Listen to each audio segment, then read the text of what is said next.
वाले और परम वैराग्यवान और सदगुरु के चरणों में परम निष्ठावान और ब्रजभूमि के वृंदावन के अनन्य उपासक। मैंने भूल के भी जब गुरुदेव की आज्ञा हुई तब से ब्रज वृंदावन से कोई बाहर नहीं और अंतिम श्वास उन्होंने ली यहीं पे जुगल घाट से आगे है बिहार घाट। वहाँ एक कुंज है, उनका नाम है, उस कुंज का नाम है नागाजी कुंज। आज भी वहाँ उनकी चरण पीठिका और जो चरण चिन्ह है और उनकी जो धरोहर है। वैसे धरोहर तो उनके भरतपुर के जो राजा थे अपने राज्य में उनको वो संजो लिए और वहाँ उनकी भजन स्थली है टोपी कुंज के पास। आप गए हो जी? नागाजी कुंज जब ब्रज की परिक्रमा करके आते थे तो वृंदावन से शुरू करते और संपूर्ण ब्रज की परिक्रमा करके और पुनः संध्या होते होते श्री धाम वृंदावन पहुंच जाते थे। इनका नाम था चतुर चिंतामणि नागाजी महाराज और इनका उपनाम था नागाजी महाराज। तो नागाजी का मतलब लोग यूँ समझते हैं कि नागाजी मैंने नंगा रहने वाला। नागा जी का मतलब नंगा रहने वाला नहीं होता है। नागा जी का मतलब ये होता है तो नगन नगन मैंने जो माया रूप वस्त्र को इसने त्याग दिया है।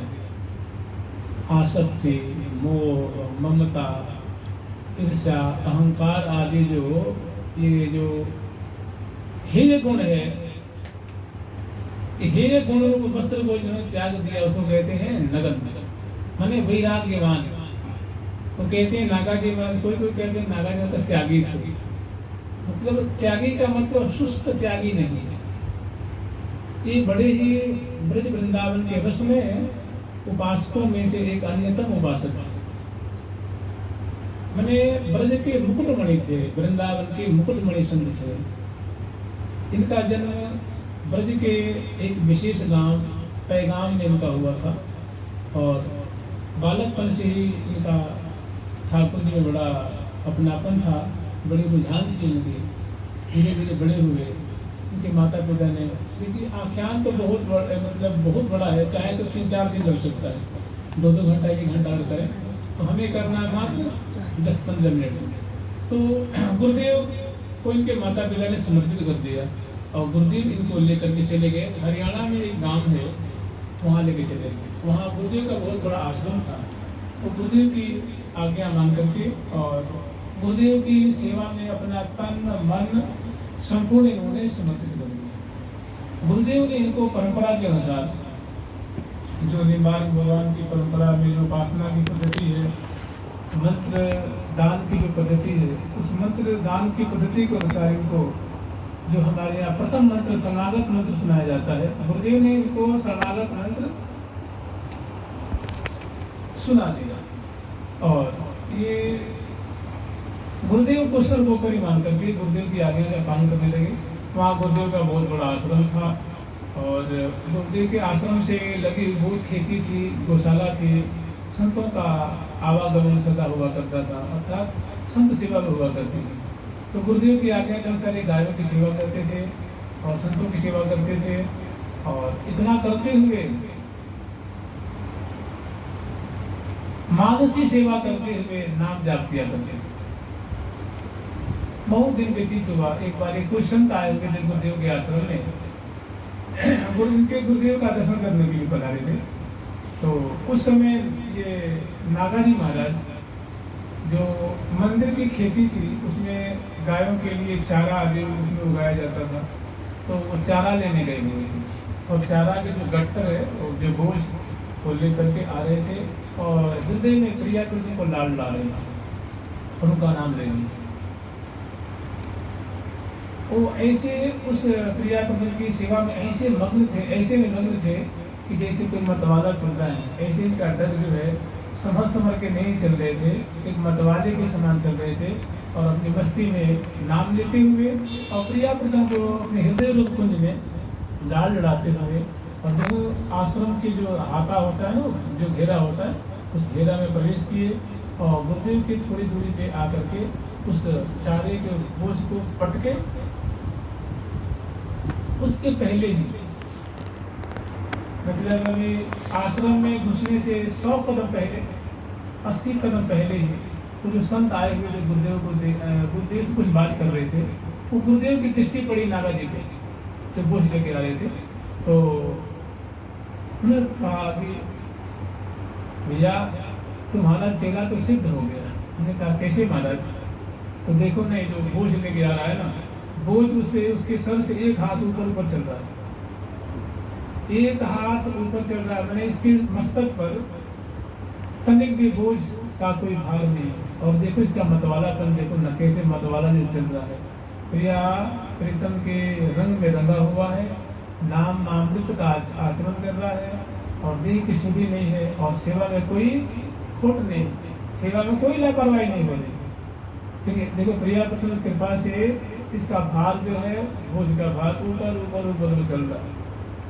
और जिन्हें मंदिर में ये बात गुरुदेव और संत कर ही रहे थे, तब तक ये आए और बोझ को पटक दिए, और पटक करके गुरुदेव के चरणों में दंडवत प्रणाम किया और संत को प्रणाम किया। और गुरुदेव ने इनको एकदम गोद में उनके सिर को लेकर के बहुत इनको दुलार किया। बोले भैया अब तुम्हें यहाँ रहने की कोई जरूरत नहीं, अब तुम सिद्ध हो गए हो, ठीक है, अब तुम ब्रज में चले जाओ और वृंदावन में यमुना किनारे विश्राम करना और ब्रज घूमने की नित्य परिक्रमा देना और हृदय में मानसी सेवा करना श्यामा श्याम से। गुरुदेव की बात होने से राधे की और वृंदावन चले आए। और वृंदावन आकर के और गुरुदेव की आज्ञानुसार यमुना जी को आचमन वृंदावन धाम को प्रणाम करके और रज को सिर से लगाया और इन्होंने परिक्रमा शुरू की। यहाँ से शुरू की उन्होंने, यहाँ से जाते थे मथुरा, मथुरा से गोकुल, सबसे गोविंद को दर्श कर, प्रात ही में गोविंद को नहीं, भोर ही में गोविंद को दर्श कर। और गोविंद देव जी उस समय प्रकट हुए थे, उस समय बाकी बिहारी जी महाराज भी प्रकट नहीं हुए थे, तब की बात। तो भोर में गोविंद देव जी के यहाँ दर्शन करके और फिर चले जाते थे गोकुल, गोकुल से आते थे मथुरा, मथुरा से आते थे गिरिराज जी, और गिरिराज जी से बरसाने होते हुए चले जाते कदम खंडी, कामा होते हुए चले जाते नंदगांव, नंदगांव से कोसी होते हुए चले जाते करे 8 याम में, नहीं करे 4 जाम में, 4 जाम में 12 घंटा में, इतनी परिक्रमा वो 12 घंटा में करते कहते। तो उस समय के ये माने हुए जैसे योगी लोग चलते हैं, योगी लोग जैसे हवा से बात करें वैसे इनकी गति बहुत ही थी और बड़े हट्ठे कट्ठे और महान सिद्ध के रूप में इनकी प्रसिद्धि थी। महान वैराग्यवान थे, संतों में इनका बड़ा आदर था, संत महंत आदि का बड़ा स्वागत करते थे। और ब्रजवासियों के तो मानो प्राण थे और इनके ब्रजवासी प्राण थे। इनका चरित्र आप लोग पढ़ेंगे तो पता लगेगी। फिर धीरे धीरे ऐसा हुआ कि एक रोज का इनका जो है, ये गुरुदेव की आज्ञा थी, तो रोज का इनका एक परम कर्तव्य बन गया था कि प्रतिदिन प्रातः काल उठना, नित्य नियम करके और भोर में गोविंद देव जी का दर्शन करना, फिर गोकुल से मथुरा, मथुरा से गिरिराज जी, गिरिराज जी से बरसाना, बरसाना से होते हुए कामा से नंदगांव, नंदगांव से कोसी होते हुए चले आते पुनः वृंदावन। ये करे 4 जाम, 4 जाम में 12 घंटा, एक जाम में 3 घंटा तो चाहते हैं 12 घंटा में कर लेते। बताइए आज के जमाने में संभव है क्या? आज के जमाने में संभव है गाड़ी से, ठीक है, हो जाएगा, जल्दी करेंगे जब। हाँ तो और इतना होते हुए पदे पदे माने कदम कदम पर जुगल सरकार का नाम, राधे कृष्ण कृष्ण कृष्ण राधे राधे, राधे श्याम श्याम श्याम राधे राधे, राधे कृष्ण कृष्ण कृष्ण राधे राधे, राधे श्याम श्याम श्याम राधे राधे। ब्रजवासी को इतना मानते थे कि ब्रजवासी के किसी भी घर में चले जाए तो जहाँ से जितना दूध चाहे पी सकते हैं, जितनी मलाई चाहे खा सकते हैं, जितनी रोटी आदि जो कुछ भी लेनी हो वो सीधे उनके चूल्हे के पास पहुँचते थे और वहाँ से और गोपियाँ इनके संग बहुत सारी लीला करते थे। श्री नाभाजी महाराज के जो परम कृपा भाजन श्री प्रियादास जी महाराज हुए, उन्होंने बहुत सारी बातें इनके जो है कवित्व में लिखी है कि कड़े रसमयी है, रसमयी के लिए किया करते, वो बाद में कभी आप लोग पढ़ लेना। तो ऐसा था कि ब्रजवासी तेजी से करते और ऐसा कहते थे कि बाबा अगर हमारा 4 बेटा है और मानो हमारे यहाँ 10 सेर दूध हो रहा है तो आधा दूध और आधा पूत, माने किसी के 2 बेटे हैं ब्रजवासी के तो एक बेटा नागा जी की सेवा करता और उनके यहाँ 10 सेर दूध होता तो 5 सेर इनको मिल जाता। तो क्या सब पी जाते थे क्या? अरे इनके समय बहुत साधु महात्मा रहते थे, ये साधुओं की जमात चलती थी इनके समय। तो वो साधु संतों खूब भरपूर सेवा करते थे और आधे पूत और आधे दूध की कहावत एक बदलती थी कि जिसके 4 बेटा हो तो 2 बेटा नागा जी की सेवा करेगा, मतलब साधु हो जाएगा वो, और आधे घर के दूध वो साधुओं की सेवा में दे देते थे। इसे मैंने श्री राम वृंदावन में और ब्रज में इनकी तूती बोलती थी, इनका बड़ा प्रभाव था और इनका परम धुरंधर सिद्ध के रूप में इनकी प्रसिद्धि थी। ऐसे इनका जो क्रम परिक्रमा का चल ही रहा था, एक दिन ऐसा हुआ कि यहाँ से उठे और गोविंद देव जी के दर्शन किए, गोकुल मथुरा होते हुए गिरिराज जी और बरसाने दर्शन करते हुए ये भी बरसाने से पीछे एक स्थान सुना का कदम खंडी, जहाँ ठाकुर ने रासलीला की थी, उस कदम क्षेत्र में प्रिया प्रीतम और सती जनों के संग में भारी विचित्र अत्यंत रसमयी रासलीला हुई थी। उस लीला स्थली को पार करते हुए जेमी थोड़े आगे चले तो वहाँ हिंस की गादे बहुत आए थे और बाल बालों से गाय चराया करते थे। तो उस समय ये परम वैराग्यवान थे और वैरागियों की पहचान होती कि ये जटाजुट लगते हैं। उनकी जटाएं बहुत लंबी लंबी एड़ी तक मानो फैली हुई थी।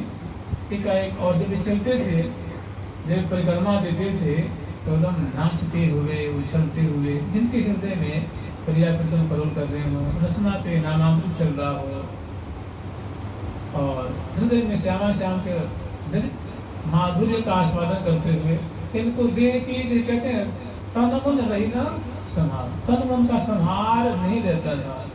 तो एकाएक ऐसा हुआ कि नाम स्मरण करते हुए प्रिया प्रीतम की माधुर्य अवलोकन करते हुए ये परिक्रमा दे रहे थे। तो वहाँ हिंस के पेड़ बहुत थे, तो हिंस के होते वो कटीले पेड़ होते हैं जिसको आप लोग कहते हैं ना समी का वृक्ष कहते हैं ना, समी जो हवन के कार्य आदि बड़ा पवित्र वृक्ष माना जाता है। आंवला है, समी है, ऐसा ही बड़ा पवित्र माना जाता है। तो और उसकी बहुत वहाँ झाड़ियाँ थी और पगडंडी सी थी, जिनमें ये नाचते हुए उछलते हुए और उमंग में भरे हुए परिक्रमा में देह की शुद्धि थी नहीं, जिनमें चले तो जटाएं खुल गई और खुल के जाकर हिंस के पेड़ में उलझ गई। इनको लगा कि लगता है नटवर नंद किशोर लगता है हमारे जटाओं में हमें पकड़ लेंगे। तो चुपचाप वहीं के वहीं खड़े के खड़े रह गए। इसे कोई जड़ खंभा खड़ा हो जाता है वैसे एकदम जड़ की तरह सीधे खड़े हो गए और उनके मन में आई कि भाई जिन्होंने ये उलझाई है हमारी जटा में सुलझा दे। तो वहाँ बहुत देर हो गई और इसे ब्रजवासीगण जो बाल बाल से परिचित थे तो उन्होंने देखा कि बाबा तब से ही जो है खड़ो है यहीं पे, चलो देखें कहाँ बांध रहा है। तो ये आए और बोले बाबा तेरे जटा से